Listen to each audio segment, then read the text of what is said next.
we are fighting with one another or there is any kind of threat, then we say, I'll see you. I'll see you.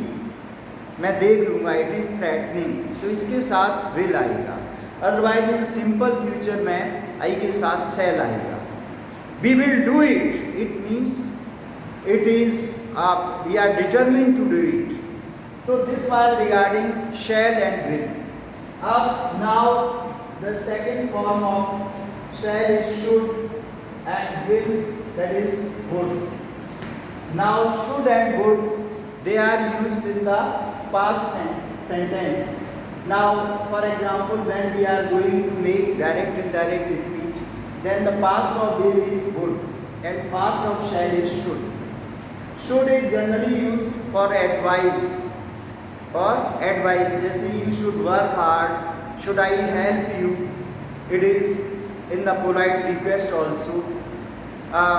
Should I come with you, accompany you? So you should not tell a lie, you should speak the truth.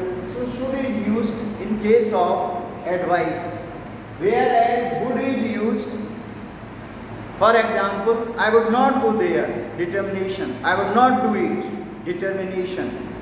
Would you like to have a cup of tea with me? This is polite request. Would you like to accompany with me?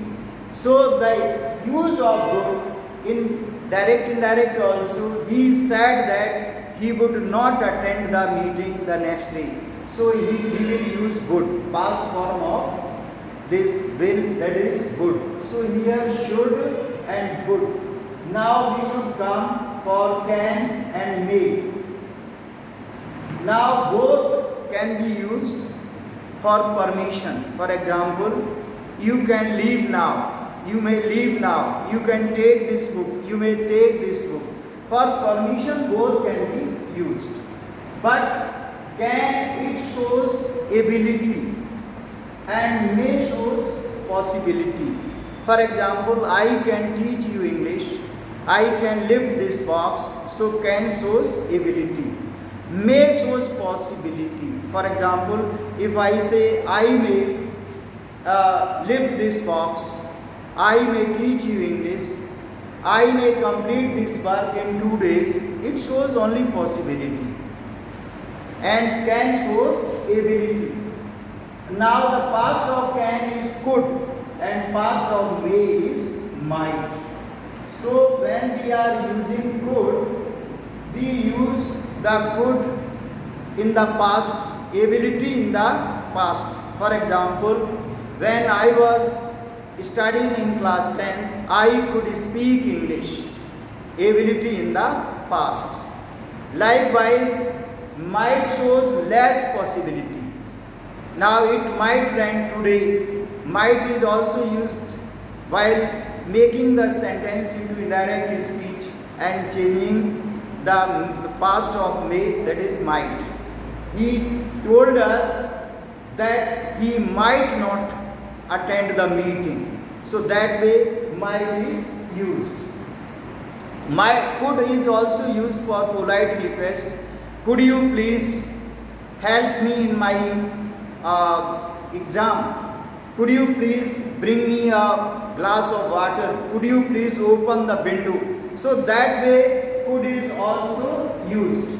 And could is also used in the past tense. For example, I told them that I could not come to his house due to certain reasons. So this is regarding could and may. And after that we use this ought to. Ought to, this is telling about the moral duty or moral responsibility. For example, students ought to respect their teachers. We ought to respect our parents. So ought to shows the moral duty. We ought to love our country. You ought to obey your elders. So that way ought to is used. Now after that, need not and dare not. Now need not, he need not go there. In this case, we do not use he needs not. That will become wrong. You need not come here. I need not go there. Likewise, dare not. He dare not enter my class. He dare not face me in front of others. So this is how we use need not and dare not.